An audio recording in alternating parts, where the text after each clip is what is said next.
When you are driving, this needs to be completely off, like this. When you arrive on site, whether you're on hookup or off grade, you press that. If you're on hookup, this here will illuminate orange. That will say your hookup is working. And if you're not on hookup, then that will not light up.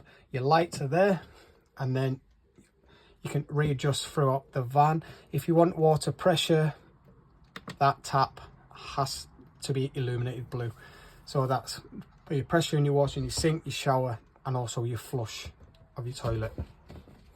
That's your outside light. Here is your leisure habitation battery, so you can check how much charge you have left.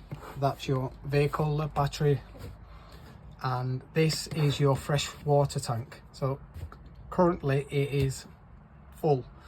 You'll see here how much you're using by just pressing that there.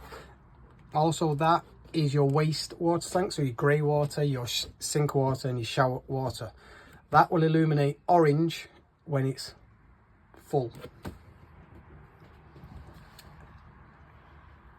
So these are night lights around the floor, so you can see on a night in the dark. This is your night heater. So this is a diesel heater. You need at least a quarter to a half a tank of diesel for this to work.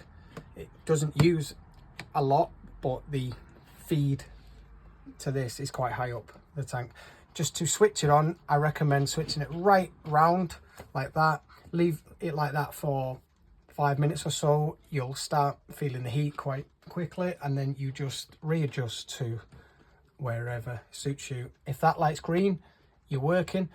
If that's orange or red, there is a problem. So just switch it off and re-switch it on, and you should have a green light. All right.